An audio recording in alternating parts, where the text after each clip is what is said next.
It has been a long day, and I was ready for a good night's sleep. Suburbia was never quiet. The sounds of the night were oddly loud for June. It made it harder to sleep, so I was awake later than usual. I remember the details of that night clearly. The last 2 weeks had been adding nothing but stress. Tammy, our nanny, has been seeing things. My wife is starting to question if Tammy is coming to work on something. I had been defending her. I really couldn't believe that Tammy would do that. She kept claiming that she was seeing people around the backyard. One time she claimed that she thought they had no eyes. I set up cameras and we saw no sign of the people she was speaking about. There were weird electrical glitches at various times, but nothing implied any danger. Just as I was fighting sleep, my 5-year-old woke me up. She had another nightmare. She had been having them for the last 2 weeks. My wife felt that Tammy's stories were causing the nightmares. After letting getting her tucked into her bed, I turned off her light and returned to my room. But from the corner of my eye, I saw the lights in her dollhouse flicker on. I wanted to write it off as my imagination, but my daughter cried out, "Daddy, the nightmare is back. The no-eyed people are in my house." I hurried her to my room, suddenly hesitant to talk about it in the same room. I felt like I was overacting to the child's nightmare. Though I was scared, nothing I could think of could turn on the lights in the hand built dollhouse. I had run electricity in it myself. To turn the lights on and off, you had to put the batteries in. Without any batteries, it would be dark. I normally might have agreed with my wife that Tammy's stories had caused it, but I saw the lights myself. It spooked me. I locked my bedroom door behind her. "Tell me about the no-eyed people," I asked her gently. I needed to get information before I decided to handle how to handle this problem. Did I call the cops or an exorcist? This was beyond my imagination, and I didn't know what to do. My wife was at work, and all I wanted to do was to call her, and that was not a good idea. She was an emergency nurse, and phone calls were frowned upon. She stayed busy dealing with problems that came into the busiest ER in our state. Plus, if I was being honest with myself, I figured that she would accuse me of drinking. I really didn't want to start that argument. I was not sure if this was an emergency or just a scared child scaring me. My wife and I had been working opposing schedules for the past couple of years, and our marriage had been slightly strained because of it. We never got to see each other more than 10 minutes daily. Tammy saw us more than we saw each other. I was not even sure if I cared about the failure of my marriage was becoming. Though I love my wife, it felt lately like we were becoming two different people. I was at a loss as to how to fix something that I had not broken. It occurred to me that I had not seen Tammy in a couple of days. I tried to think if it was time for her yearly vacation, and as I was distracted, I had to ask my daughter to repeat the last thing she had said. The no eyed people ate Tammy. I fixated on that, but for whatever reason, my mind would not let it go. I was letting the stress affect me. I was sure of it. After all, no eyed people, really? It sounded scarier from my daughter and rid- ridiculous coming from Tammy. I had been finding myself thinking about Tammy a lot more lately. I would never break my vows I had made, but I was a healthy male with no with a a healthy male with a good imagination. Tammy was in appearance everything my wife was not, curvy, tall, and young. With lots of long, luscious hair, my wife was far more intelligent and easier to talk to. I only enjoyed Tammy's appearance, but I loved my wife. I had to calm myself and my daughter down, so I asked her to describe the no eyed people. They have long faces with no eyes. Her no hair, their mouths have lots of teeth, red teeth. They have long bodies and long fingers. They were as tall as Tammy, but they got small and hid in the house. Regardless of whether the no eyed people were real or not, I wanted to get my daughter out and safe. It would give me a fresh perspective on the situation. My parents lived on the other side of town. I decided to take her to see to to see her grandparents for a couple of days while I figured out what the no-eyed people were. My parents were always happy to see my daughter. Though I could tell my mom was curious, she welcomed us and quickly set about putting my child to bed. I was torn. Should I stay the night or go back and face the nightmare I left behind? The desire to stay embarrassed me. My wife would be coming back to an empty house. I had left without leaving a note, so I had to go back at least so she would be informed. Firmly, I mentally shook myself. I had to go back. I decided to swing by Tammy's house to check on her. I was sick with worry and needed to be sure if the no eyed people were everything my daughter believed them to be, or if they were just burglars in a mask. Well, I needed to eliminate that possibility. Logically, I was already making excuses for why I would not find her home. I knew that I was going to find an empty house. I knew she was not there. Still, I stopped by. I got the spare keys from under the pot on the porch. She would have to replace it. I felt like it was place too obvious of place. I couldn't get it back in the pot. It felt wrong. I thought I was already spooked and was just jumpy. I slowly opened the door and slipped into a quiet, dark house. Shadows moved and I was sick. I wanted to be wrong. I wanted her to be sitting on the fluffy chair playing video games. I searched the whole house, praying that I would find her. I was telling myself she was just away for a cruise, or maybe she was visiting family.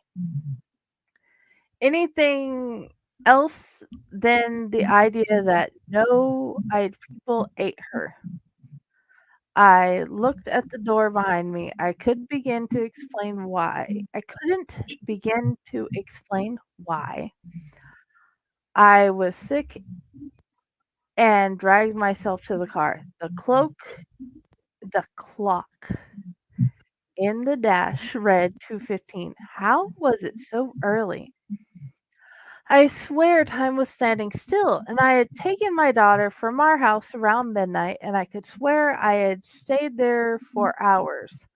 Was I just procrastinating? Shaking myself, I turned the car home. It was time. I was an adult, and it was time I acted like it. I was creating more paranoia by letting the stories from the drug addict and a 5-year-old creep into my mind. Yeah, that was the answer. Tammy was on drugs, or was she? My heart was racing with the random thoughts that I was struggling to fight. The house was colder, and the house was colder when I got home. The air felt heavier.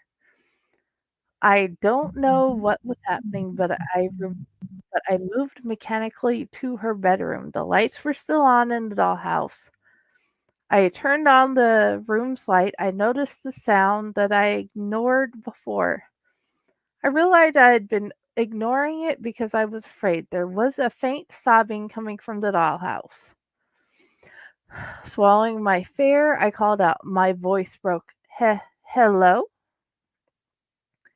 The sobbing started to be covered over by mechanical laughter, slowly at first building in volume. Hee hee hee hee, hee hee hee hee. It was harder to hear. I felt a wetness on my face. I reached up. Did you know that even in the dark, blood is recognizable? I was bleeding from my eyes. The blood was everywhere. I felt a scream stuck in my throat. I remember reaching for the dollhouse, but I don't remember opening it. I was suddenly looking at a group of things, tiny things, sitting in the middle of the living room. Six humanoid creatures with long fingers and teeth and no eyes. I saw Tammy. She was where the sobbing was coming from. Her eyes were gone. Only bloody sockets remained where where her eyes should be. One of the things the no-eyed people, a name that still feels childish to my mind, smiled in a toothy way. Ready to join us? You belong with us. I backed away, terrified. I felt a hand on my shoulder. The scream was suddenly released. I had no control over anything. Such a response to just feeling someone touch me was embarrassing. I slowly turned to see who was grabbing me. My knees nearly gave way when I saw my wife. I don't know if I have ever been so relieved. I forgot about the last few hours and the fear. I was such a fool. My wife smiled and said quietly in a voice not her own, "Do you like my pets?" I summoned them to take care of my cheating husband and nanny. You could escape them if you knew their names. However, I am sure that you have no clue what they even are. I was stunned. I had not cheated. I had enjoyed a little fantasy, but I had kept it completely to my mind. I had never crossed the boundaries that would cause problems for all. My vision went black. Was this the end? I heard my wife asking our daughter where our daughter was, and I smiled. I had saved my child at the very least. The no-eyed people could eat me, and I would be happy. Stiffly, I waited. It occurred to me that my daughter had been having nightmares for 2 weeks. Why had the summoned creatures taken so long to take their vengeance? How did my wife even summon them? Tammy had seen them. Was this why they had taken her? What were they? So many questions raced through the chaos of my mind. I was struggling with things that made no sense. I felt my wife touch my shoulder. Gently, she shook me. Honey, wake up! The panic in her voice pulled me awake when nothing else could. I jerked painfully, awakening in the rocking chair in my daughter's room. My wife was standing beside the chair looking worried. Are you all right? You never fell asleep outside the bed.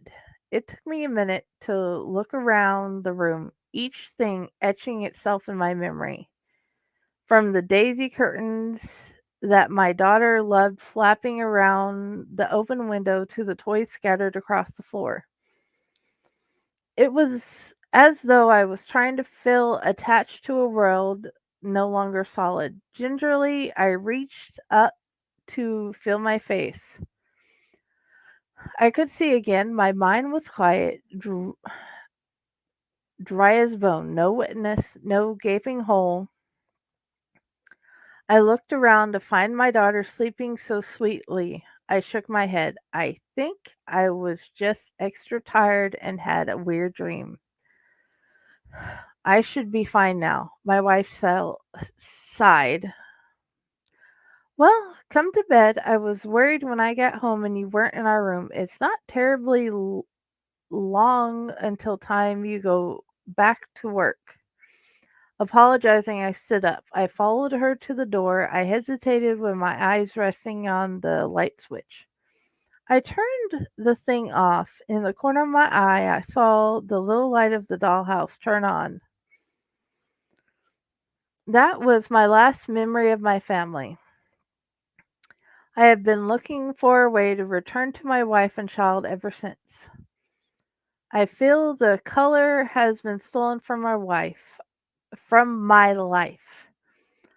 I would give anything to hold them both again. The no-eyed people are dream eaters. I fear I am the one who summoned them. I had been spending too much time dreaming. Unless useless and unproductive dreams, no imagination, just sinful, self-serving dreams. Such a meal they gained from me, enough to bring them into the world.